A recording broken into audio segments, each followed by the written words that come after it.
नमस्कार बच्चों, इस वीडियो लेक्चर में हम लोग नोट्स डिस्कस करेंगे क्लास सेवन्थ हिस्ट्री के। और जो हमारा चैप्टर होने वाला है वो है मुग़ल एम्पायर। तो बहुत ही इंपॉर्टेंट मुग़ल एम्पायर है, उससे रिलेटेड नोट्स हम लोग यहाँ पर डिस्कस करेंगे। तो बिना टाइम वेस्ट किए स्टार्ट करते हैं। फर्स्ट टॉपिक देखिए, कुछ इंपॉर्टेंट टर्म्स पहले डिस्कस करेंगे जो आपको इस चैप्टर में देखने को मिलेंगे। जैसे जीनियोलॉजी है, तो जीनियोलॉजी क्या होता है? History of generations of ones family in sequence. तो किसी भी फैमिली का जो हिस्ट्री है सीक्वेंस में जब उसको हम लोग पढ़ते हैं तो उसको क्या कहा जाता है? जीनियोलॉजी कहा जाता है। इसके बाद मनसबदार पे आते हैं। मनसबदार क्या होता है? An individual who holds a mansab. ठीक है, अब कोई भी ऐसा इंडिविजुअल जो मनसब या कोई एक पोजीशन को होल्ड करता है उसको क्या कहते हैं? मनसबदार कहते हैं। ठीक है, मनसबदार मतलब मेनली एक रैंक होती है, मतलब मनसब एक रैंक होती है और उसको जो होल्ड करता है उसको कहा जाता है मनसबदार। नेक्स्ट पे आते हैं ज़ात।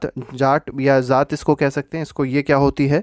तो ranks and salary were determined by numerical value called zat. तो देखिए, मनसबदारों की क्या होती थी? मनसबदारों की या जो बड़े बड़े नोबल्स होते थे उनकी जो सैलरी होती थी, उनकी जो रैंक होती थी वो एक न्यूमेरिकल वैल्यू से डिनोट करी जाती है, डिटरमाइन करी जाती थी और उसी को क्या कहा जाता था? ज़ात कहा जाता था। नेक्स्ट पे आते हैं जागीर क्या होती है? जागीर के बारे में यहाँ पर डिस्कस किया गया है। तो mansabdar receive their salary as revenue assignments called jagir. तो मनसबदार को जो तनख्वाह मिलती थी, ठीक है, तो रेवेन्यू असाइनमेंट के रूप में मिलती थी। ठीक है, और उनको क्या कहा जाता था? जागीर कहा जाता था। ठीक है, तो मनसबदारों को जो तनख्वाह मिलती थी वो एक जागीर के रूप में मिलती थी, ऐसे आप लोग इसको समझ सकते हैं। ज़मींदार्स कौन हुआ करते थे? तो जो लोकल एरिया होता था या लोकल का जो हेड होता था, जैसे आज अगर देखेंगे ग्राम पंचायत में जो पंच होता है, ठीक है, तो वो कहीं ना कहीं गांव का हेड है। इसी तरीके से पहले जो एरियाज़ होते थे, गांव होते थे, उसका जो हेड होता था उसको क्या कहा जाता था? ज़मींदार कहा जाता था। नेक्स्ट पे आते हैं ज़ब्त क्या होता है? ज़ब्त के बारे में पूछा गया है। तो ज़ब्त क्या है? Each province during Mughal was divided into revenue circles. देखिए, हर एक प्रोविंस जो होता था मुग़ल एम्पायर का, ठीक है, मुग़ल एम्पायर क्योंकि बहुत बड़ा था तो उसने क्या किया था? छोटे छोटे प्रोविंसेस में अपने को डिवाइड कर लिया था। ठीक है, छोटे छोटे प्रोविंसेस में, और फिर उन प्रोविंसेस का जो डिवीज़न था वो किस में था? तो रेवेन्यू सर्कल्स में उसको डिवाइड किया गया था। ठीक है, और हर एक रेवेन्यू सर्कल का अलग अलग टैक्स होता था या अलग अलग रेवेन्यू रेट्स हुआ करते थे। ठीक है, अलग अलग क्रॉप के लिए अलग अलग रेवेन्यू रेट्स हुआ करते थे और इसी रेवेन्यू सिस्टम को क्या कहा गया है? ज़ब्त कहा गया है। ठीक है, तो ज़ब्त क्या है? एक तरीके से अलग अलग क्रॉप के लिए, अलग अलग फील्ड के लिए अलग अलग रेट हुआ करते थे, रेवेन्यू रेट हुआ करते थे और इसी सिस्टम को क्या कहा गया है? ज़ब्त कहा गया है।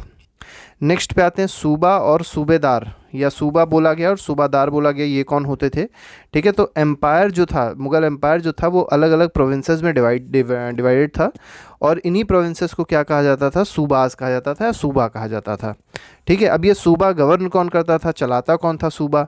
तो सूबादार जो था वो जो सूबास को चलाता था। ठीक है, तो याद रखिएगा, मुग़ल एम्पायर छोटे छोटे से प्रोविंस में टूटा और इन प्रोविंसेस को क्या कहा गया? सूबा कहा गया। क्या कहा गया? सूबा कहा गया। और सूबा को गवर्न करने वाला कौन था? सूबादार था। ठीक है, इसको क्या कहा गया? सूबादार कहा गया। सिंपल सी बात है। नेक्स्ट पे आते हैं, यहाँ पर सूबादार के दो फंक्शंस हुआ करते थे। पहला तो पॉलिटिकल फंक्शन था, मतलब राजनीतिक फंक्शन भी था, और साथ ही साथ अगर देखें तो मिलिट्री फंक्शन जो थे ये भी कौन परफॉर्म करता था? सूबादार ही परफॉर्म करता था। इसके बाद दीवान की बात करी गई। दीवान कौन होता है? तो किसी भी प्रोविंस का या सूबा का जो फाइनेंशियल ऑफिसर है, मतलब जो पैसे रुपए से जो मतलब रखता था, जो उसका कामकाज करता था, ठीक है, लेखा जोखा जो रखता था, वो कौन था? फाइनेंशियल ऑफिसर, और उसको क्या कहते थे? दीवान कहते थे, उस प्रोविंस का या उस सूबा का। नेक्स्ट पे आते हैं, कुछ इंपॉर्टेंट पॉइंट्स अब डिस्कस करेंगे मुग़ल एम्पायर से रिलेटेड जो बहुत ज़्यादा इंपॉर्टेंट होंगे। तो चलिए यहाँ पर इंपॉर्टेंट पॉइंट्स में जो पहला पॉइंट है, देखिए क्या कह रहा है? Mughals were great rulers. तो यहाँ पर पहली चीज़ ये कही गई है, मुग़ल जो थे वो सारे के सारे तो नहीं कह सकते, लेकिन कई सारे मुग़ल ऐसे थे, जैसे अकबर बहुत महान रूलर भी हुआ करते थे। They created huge empire. इन लोग ने बहुत बड़ा एम्पायर भी सेटअप किया। From the latter half of 16th century. तो 16th सेंचुरी के मतलब एंड के बाद या 16th सेंचुरी के बीच में या 1550s के बाद, ऐसे कह सकते हैं हम लोग। ठीक है, they expanded their kingdom from Agra and Delhi. तो इन लोग ने अपना किंगडम आगरा और दिल्ली से आगे भी बढ़ाना स्टार्ट किया और यहाँ पे तो पूरा कब्जा हो ही गया था। Until in the 17th century they control near by all the subcontinent. और अगर 17th सेंचुरी के आसपास की बात अगर करी जाए तो जो मुग़ल एम्पायर था इसने पूरे सब कॉन्टिनेंट में या पूरे भारतवर्ष पे कब्ज़ा कर लिया था, या कह सकते हैं राज करने लग गया था। नेक्स्ट पे आते हैं। नेक्स्ट क्या कहा गया है, Mughals were descendants of the two great lineages of rulers. तो देखिए मुग़ल जो थे, मुग़ल अगर देखा जाए तो दो बहुत ग्रेट या बहुत महान ये कह सकते हैं कि वंश से आते हैं। जैसे मदर साइड पे अगर आप देखेंगे, मुग़लों की मदर साइड से अगर देखा जाए तो वो जंगीज़ खान का वंश था, ठीक है। और और जंगीज़ खान जो था वो मंगोल ट्राइब का एक बहुत ही ख़तरनाक या कह सकते हैं बहुत ही स्ट्रांग रूलर हुआ करता था मंगोल ट्राइब का, ठीक है। और ये मेनली चाइना और सेंट्रल एशिया में ये ट्राइब पाई जाती है, मंगोल ट्राइब। इसके बाद अगर आते हैं फादर साइड पे, मतलब मुग़लों का अगर पिताजी की तरफ से आए, ठीक है, पिताजी का जो भी घर परिवार था उनकी तरफ से अगर देखा जाए तो ये सक्सेसर थे किसके, तिमूर के। तो एक तरफ जंगीज़ खान देखिए कितना स्ट्रांग, और दूसरी तरफ ये तिमूर बहुत ज़्यादा स्ट्रांग। तो ये स्ट्रांग बहुत फैमिली से ये लोग बिलोंग करते थे। कह सकते हैं कि इनका जो वंश था वो बहुत स्ट्रांग फैमिली का था, ठीक है। तो रूलर जो तिमूर था वो कौन था, तो रूलर था ईरान का, इराक का। लेकिन अगर आज देखा जाए तो ये क्या है, टर्की है, ठीक है। तिमूर जो था वो उस समय ईरान और इराक का रूलर था, लेकिन आज वो क्या बन गया है, टर्की बन गया है वो area. However the Mughals were proud of their Timurid ancestry. लेकिन जो मुगल्स थे वो बहुत ज़्यादा प्राउड थे, और किसके लिए, किस चीज़ के प्राउड थे, तो तिमूरिड जो डायनेस्टी थी या तिमूरिड जो इनका एंसेस्टर्स थे उससे बहुत ज़्यादा प्राउडनेस फील करते थे। अब यहाँ पर भारत की बात करी जाए तो बाबर भारत में सबसे पहला मुग़ल शासक हुआ, ठीक है, या कह सकते हैं पहला मुग़ल रूलर हुआ। Was the first Mughal ruler. He became the ruler of Delhi by defeating Ibrahim Lodi.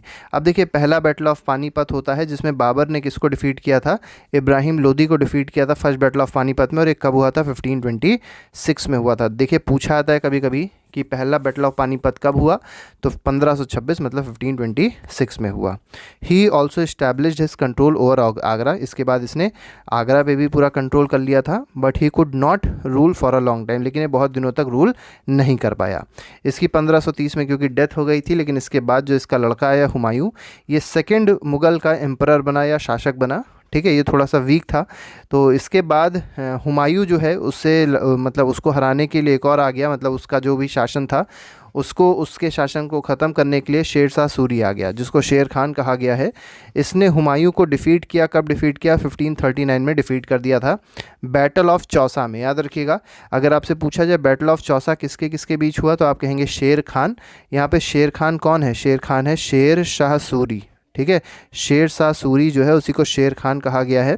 तो शेर खान और हुमायूं के बीच में जो बैटल हुआ वो बैटल ऑफ चौसा हुआ, 1539 में हुआ। और इसमें जीता कौन, तो इसमें शेर शाह सूरी जीता, ठीक है। और हुमायूं का जो शासन था वो आगे चल नहीं पाया। और उसके जस्ट एक साल बाद फिर से हुमायूं ने अटैक किया, तो फिर हुमायूं हारा, ठीक है। और कौन से बैटल में हारा, तो बैटल ऑफ कन्नौज में भी ये हार गया था। और फिर इसको ईरान भागना पड़ा था। किसको ईरान भागना पड़ा था, हुमायूं को ईरान भागना पड़ गया, ठीक है। लेकिन उसके बाद थोड़े दिनों बाद शेर शाह सूरी की डेथ भी हो गई। तो इसने 1555 में क्या किया, दिल्ली पे फिर से कब्जा कर लिया, ठीक है। और किसकी मदद से कब्जा किया था ये भी याद रखिएगा, तो सफेविद शाह जो है उसकी मदद से कब्जा कर लिया था हुमायूं ने किस पे, दिल्ली पे। लेकिन बाद में मतलब ये भी मर गया था। इसके बाद आते हैं अकबर की बारी आती है। अकबर के बारे में थोड़ा सा पढ़ लेते हैं। अकबर के बारे में देखिए क्या बताया गया है। Akbar became the emperor of Delhi at the age of 13। देखिए यहाँ पर ये आपको समझना ज़रूरी है कि जो अकबर है बहुत ही कम उम्र में रूलर बन गया था, ठीक है, मुग़ल डायनेस्टी का। और ये कितनी उम्र में बन गया था, तो 13 साल की उम्र में ये रूलर बन गया था। ही वॉज़ वेरी कम्पिटेंट, बहुत ज़्यादा मतलब ये प्रतिभाशाली है, कैसे ये कह सकते हैं कि बहुत ज़्यादा एडमिनिस्ट्रेटिव सेंस भी था इसके अंदर, जिसकी वजह से पूरा पूरा एम्पायर इसको दे दिया गया था। और ये सक्सेसफुली एम्पायर को क्या कर रहा था, चला रहा था, ठीक है। 1568 की अगर बात करी जाए तो इसने सिसोदिया कैपिटल को पूरा कब्जे में कर लिया था, ठीक है। जो चित्तौड़ की कैपिटल है, सिसोदिया कैपिटल जो है चित्तौड़, ठीक है, उसको कब्जा कर लिया 1568 में। और 1569 में इसने रणथंभौर पे भी कब्जा कर लिया था। ड्यूरिंग द पीरियड 1570 टू 1585, देखिए 1570 से 1585 की बात हो रही है। अब इसने अपना मिलिट्री कैंपेन कहाँ स्टार्ट किया, मतलब अपना जो ये कह सकते हैं कि अपना जो किंगडम था उसको बढ़ाने की कोशिश करी। और कहाँ पे भेज दिया अपने मिलिट्री को, गुजरात भेजा, ठीक है, followed which was followed by the campaigns in east in Bihar, Bengal and Orissa. और सिर्फ गुजरात ही नहीं भेजा, मतलब गुजरात में ही सिर्फ ये मिलिट्री कैंपेन नहीं कर रहा था, वहाँ पे तो कब्जा कर ही रहा था, और कहीं ना कहीं बिहार में, बंगाल में और उड़ीसा में भी ये कब्जा करने की कोशिश कर रहा था। कौन? अकबर। ठीक है, during the period of 1585 to 1605, तो 1585 से 1585 से 1605 1605 तक अकबर ने क्या किया, अपने एम्पायर को बहुत ज़्यादा एक्सपैंड किया। ठीक है, तो ये सब चीज़ें जो हैं अकबर के बारे में आपको समझनी है। जहांगीर के बारे में बात करते हैं। जहांगीर का क्या बताया गया? जहांगीर बिकेम द एम्परर इन 1605। जब अकबर की डेथ होती है तो जहांगीर एम्परर बनता है, किसका? मुगल एम्पायर का।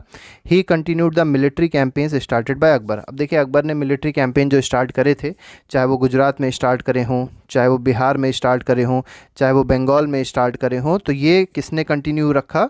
जहांगीर ने इसको कंटिन्यू रखा। ठीक है, after Jahangir Shahjahan to the control of Mughal empire. अब जहांगीर की जब डेथ हुई तो उसके बाद शाहजहां मुगल एम्पायर बना। ठीक है, कहाँ का?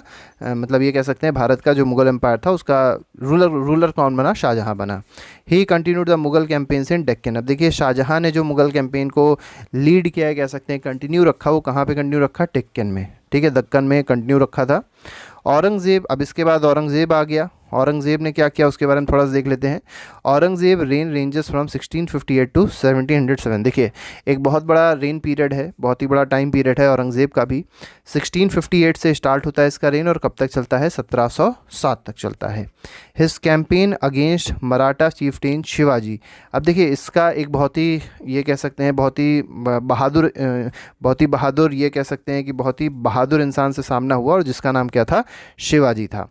ठीक है, अब यहाँ पर ये जो वॉर थी, या कह सकते हैं ये जो युद्ध चल रहा था दोनों के बीच में, ये बहुत ज़्यादा इंपॉर्टेंट था, क्योंकि इनिशियली क्या था कि औरंगज़ेब को तो सक्सेस मिली, बट उसके बाद क्या हुआ? शिवाजी ने अपने को क्या डिक्लेयर कर दिया था? इंडिपेंडेंट किंग डिक्लेयर कर दिया था, जब औरंगज़ेब ने इनकी इंसल्ट करी थी। He also resumed his campaign against the Mughals. मतलब जो शिवाजी थे वो मुगलों के अगेंस्ट हमेशा रहे, और अपने मिलिट्री कैंपेन्स हमेशा इनके अगेंस्ट लड़ते रहते थे, या चलाते रहते थे। कुछ ना कुछ मिलिट्री कैंपेन्स मुगलों के अगेंस्ट शिवाजी का चलता ही रहता था। ठीक है, from 1698 Aurangzeb personally managed campaigns in the Deccan. अब देखिए, 1698 के बाद जो औरंगज़ेब था उसने खुद ही डेक्कन में जो कैंपेन्स चल रहे थे उसको मैनेज करने की कोशिश करी। और किसके खिलाफ ये चल रहे थे? तो मराठों के खिलाफ चल रहे थे। और मराठों ने क्या कर दिया था कि गुरिल्ला वॉरफेयर करते थे। मतलब ये कह सकते हैं कि गुरिल्ला की तरह, जैसे गुरिल्ला क्या होता है कि जंगलों में रहता है, छुप के वार करता है, इसी तरीके से जो मराठा होते थे वो भी क्या करते थे? छुप के वार करते थे। गुरिल्ला वॉरफेयर वही कहलाता है। Aurangzeb also face the rebellion in north India of 6 Jat Satnamis. अब औरंगज़ेब को सिर्फ डेक्कन में ही ये सब चीज़ें नहीं देखने को मिली, वहाँ पे तो था ही था, मराठों का पूरा साम्राज्य था, बहुत ज़्यादा पावरफुल हुआ करते थे मराठास। लेकिन उसके साथ ही साथ औरंगज़ेब जो था उसको नॉर्थ इंडिया में भी बहुत ज़्यादा, मतलब ये कह सकते हैं कि बहुत ज़्यादा स्ट्रॉन्ग रूलर्स मिले, जो कि सिख के थे, जाट्स के थे, सतनामीज़ के थे। तो ये सब चीज़ें भी औरंगज़ेब को देखने को मिली। Mughal followed the Mughal and Timurid customs of coparcenary. अब देखिए, ये क्या होता है? ये एक इंपॉर्टेंट टर्म है, कोपार सिनरी। ये क्या होता है? तो यहाँ पर जो भी चीज़ें होती हैं, मतलब जो भी इनहेरिटेंस होता है, यह कह सकते हैं जो भी ज़मीन जायदाद होती है, उसका वारिस सारे बच्चों को बनाया जाता है, मतलब सारे लड़कों को बनाया जाता है। सारे जितने भी लड़के थे सबको बराबर का हक दिया जाता है। तो इसी को क्या कहा जाता है? कॉपर सिनरी कहा जाता है। ठीक है, तो मुग़ल इसको क्या करते थे? फॉलो करते थे। One of the major policies of Mughal was to campaign constantly against rulers. तो देखिए, एक पॉलिसी हुआ करती थी मुग़लों की कि ये हमेशा क्या करते रहते थे कि जो आसपास के रूलर हुआ करते थे उनके अगेंस्ट कैंपेन करते थे। ठीक है, और उनके अगेंस्ट मेनली कैंपेन करते थे जो मुग़ल अथॉरिटी को एक्सेप्ट नहीं करते थे। ठीक है, लेकिन ऐसा होता था कि जब ये लोग कैंपेन करने की कोशिश करते थे तो उससे पहले ही कई सारे लोग अपने आप से ही मुग़लों के मतलब मुग़लों जाके सर झुका देते थे, भैया हमारे ऊपर हमला ना करो, हम आपकी बात को मानेंगे, आपकी अथॉरिटी को हम स्वीकार करते हैं।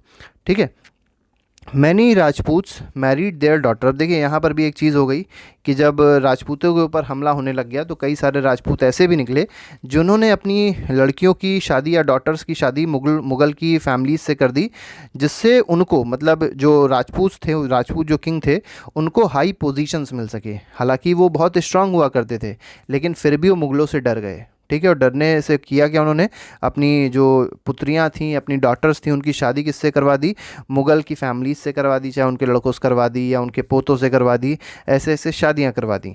और साथ ही साथ इस फिराक में करवा दी कि उनको हाई पोजीशंस भी मिल जाएगी। But at the same time there were many Rajput, लेकिन इसके अलावा कई सारे ऐसे भी राजपूत थे, जैसे सिसोदिया राजपूत है, जिन्होंने ये सब बातें नहीं मानी, मुग़लों की कोई बात नहीं मानी, मुग़ल की अथॉरिटी को कभी एक्सेप्ट ही नहीं किया। ठीक है। आपने एक नाम सुना होगा महाराणा प्रताप का, ठीक है, इन्होंने भी कभी मुग़ल की अथॉरिटी को एक्सेप्ट नहीं किया। The Mughal empire was expanding to different regions, अब मुग़ल एम्पायर जो था बहुत अलग अलग रीजन्स तक बढ़ रहा था। Hence the Mughals recruited diverse bodies of people, तो जो मुग़ल थे वो अलग अलग तरीके के लोगों को रिक्रूट भी कर रहे थे, चाहे अपनी आर्मी में रिक्रूट कर रहे हो या फाइनेंस में रिक्रूट कर रहे हो, लेकिन रिक्रूट कर रहे थे। Those who joined Mughal service were enrolled as mansabdar. देखिए, जो भी मुग़ल सर्विस को ज्वाइन करते थे, मतलब मुग़लों के अंडर में काम करने को ज्वाइन करते थे, उनको क्या कहा गया, मनसबदार्स कहा गया। ठीक है। हर एक मनसबदार का एक मनसब हुआ करता था, एक पोजीशन, मनसब मतलब एक पोजीशन या एक रैंक हुआ करती थी। ठीक है। Rank and salary of mansabdar was determined by numerical value called ज़ात। अब देखिए, जो रैंक हुआ करती थी, जो सैलरी हुआ करती थी मनसबदारों की, वो एक न्यूमेरिकल वैल्यू से, मतलब न्यूमेरिकल वैल्यू 5,000 हो सकती है, 6,000 हो सकती है, इससे डिटरमाइन करी जाती थी और इसको क्या कहा जाता था, ज़ाट कहा जाता था। Mansabdar receive their salaries as revenue assignment called jagirs. अब जागीर्स क्या होती थी कि मनसबदारों को जो सैलरी मिलती थी वो रेवेन्यू असाइनमेंट के रूप में मिलती थी, और इसी को क्या कहा जाता था, जागीर कहा जाता था। ठीक है। इसके बाद आते हैं अकबर रेन की बात करी गई है, अकबर का जो शासनकाल था उसके बारे में थोड़ी सी बात करी गई है। इन Akbar rain these jagirs were carefully access so that there revenue was रफली equal to salary of the mansabdar. अब देखिए, यहाँ पर हुआ क्या कि अकबर के शासनकाल में जो जागीर हुआ करती थी, जो जागीर प्रोवाइड करी जाती थी मनसबदारों को, उसको बहुत केयरफुली एक्सेस किया जाता था, बहुत अच्छे से उसकी देखरेख करी जाती थी। ठीक है। पूरा जो फाइनेंस होता था वो चेक किया जाता था, जिससे होता क्या था, होता ये था कि जो सैलरी हुआ करती थी मनसबदारों की, वो बराबर होती थी जागीर्स के। ठीक है। लेकिन औरंगज़ेब के टाइम पे क्या हुआ, ये सब चीज़ें पॉसिबल नहीं रह गई, ये सब केयरफुली एक्सेसमेंट ख़त्म हो गया जागीर्स का, जिसकी वजह से जो एक्चुअल रेवेन्यू थी, ठीक है, जो कलेक्ट होती थी वो लेस देन द ग्रांटेड सम, मतलब जो सैलरी होती थी मनसबदारों की वो ज़्यादा होती थी, और जो मतलब जो जागीर कलेक्ट होती थी वो क्या होती थी, कम होती थी। इसका मतलब कहीं ना कहीं लॉस होता रहता था किसका, एक ये कह सकते हैं मुग़ल एम्पायर का। The main source of income available to Mughal rule was tax on produce of peasantry. देखिए, जो मेन सोर्स हुआ करता था इनकम का मुग़ल एम्पायर में, वो क्या होता था कि पीजेंट्री, मतलब पीजेंट्री का मतलब ये है जो किसान विसान जो खेत वेत में जो चीज़ें उगाते थे, उसका जो भी वो लोग प्रोड्यूस देते थे, ठीक है, तो वो टैक्स के रूप में लिया जाता था, तो वही उनका मेन सोर्स हुआ करता था इनकम का। Akbar revenue minister. अब देखिए, अकबर के जो रेवेन्यू मिनिस्टर थे, बहुत ही महान आदमी, जिनका नाम है टोडरमल। ठीक है। ये कह सकते हैं कि अकबर के 9 रत्नों में से एक ये भी रत्न थे, टोडरमल। ठीक है। फाइनेंस मिनिस्टर थे इनके। He carried out a careful survey of crop yields prices and area cultivated for 10 years. इन्होंने देखिए एक नई चीज़ निकाली कि 10 सालों का इन्होंने डेटा कलेक्ट किया। ठीक है। अलग अलग एरिया का 10 सालों का डेटा कलेक्ट किया, जिसमें उस एरिया की क्रॉप यील्ड चेक करी, ठीक है, कितना एरिया कल्टीवेट हो रहा है, ठीक है, प्राइस कैसे आ रहे हैं, वो सब चीज़ें चेक करी, और उससे उसकी बेसिस पे क्या किया, टैक्स कैलकुलेट किया कि हर एक फील्ड के लिए, मतलब पर्टिकुलर एरिया के लिए या पर्टिकुलर प्रोविंस के लिए क्या टैक्स होना चाहिए। ठीक है। On the basis of this data tax was fixed each crop in cash, मतलब जो भी क्रॉप उगाया जाएगा तो उसका टैक्स फिक्स कर दिया गया। ठीक है। Each province was divided into revenue circles. अब हर एक प्रोविंस को रेवेन्यू सर्कल्स में डिवाइड कर दिया गया था, जिसका अलग एक रेट हुआ करता था, रेवेन्यू रेट हुआ करता था अलग अलग क्रॉप के लिए, और इसको फिर क्या कहा गया, इस रेवेन्यू सिस्टम को कहा गया जब्त। ठीक है। तो अगर पूछा जाए जब्त का डेवलपमेंट किसने किया, तो टोडरमल ने किया था। नेक्स्ट पे आते हैं, अबुल फजल की बात करी गई है। अबुल फजल कौन है, तो ये भी एक 9 रत्नों में से एक रत्न है अकबर के। ठीक है। मेनली ये राइटर थे, पोएट थे, ऐसे कह सकते हैं इनको। One of the Akbar's friend, तो अकबर के बहुत अच्छे दोस्त भी थे, कोर्टियर भी थे।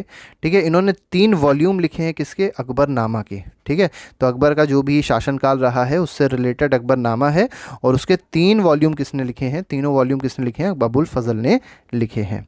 Abul Fazal explained that empire was divided into provinces called subas govern by subadar. अब अबुल फजल ने क्या बात बताई, अबुल फजल ने ये बताया कि जो मुग़ल एम्पायर था, ठीक है, वो कुछ प्रोविंसेस में डिवाइडेड था, अभी हमने बताया था वो, और उन प्रोविंसेस को कहा क्या गया, सूबा, सूबा कहा गया। और उस सूबा को गवर्न कौन करता था, चलाता कौन था, तो सूबादार चलाता था। Subadar carried out both political and military function, अभी हमने बताया था कि सूबादार क्या करता था, पॉलिटिक्स मतलब पॉलिटिकल फंक्शन भी परफॉर्म करता था, और साथ ही साथ मिलिट्री जो भी फंक्शंस हुआ करते थे वो भी सूबादार ही परफॉर्म करता था। ठीक है, और एक फाइनेंशियल ऑफिसर हुआ करता था जिसको दीवान कहा गया है, वो सारे अकाउंट सारे फाइनेंसेस से मतलब रखता था। नेक्स्ट पे आते हैं, नेक्स्ट देखिए क्या कह रहा है, अकबर्स नोबल, ठीक है, commanded large armies and had access to large amount of revenue. अब देखिए जो अकबर के नोबल्स हुआ करते थे, मतलब हाई क्लास हुआ करती थी, या कह सकते हैं अधिकारी लोग हुआ करते थे, इनके पास एक बहुत बड़ी आर्मी हुआ करती थी, इनको लार्ज बहुत बड़ी बड़ी आर्मी दी गई थी। तो और साथ ही साथ ये बहुत, इनके पास बहुत ज़्यादा अमाउंट ऑफ रेवेन्यू भी हुआ करता था, क्योंकि बहुत ज़्यादा टैक्स आता था, तो जाएगा कहाँ, अकबर तो सब ले नहीं लेगा, तो ये जो बड़े बड़े नोबल्स हुआ करते थे ये अपने पास ही रखते थे। By the end of 17th century these nobles became independent. और इसके बाद क्या हुआ, जब अकबर मर के चला गया, मतलब अकबर जब ख़त्म हो गया, तो इसके बाद 17th सेंचुरी में क्या होता है कि ये सारे के सारे नोबल क्या हो गए, ज़्यादातर नोबल्स इंडिपेंडेंट, अपने को इंडिपेंडेंट घोषित कर दिया।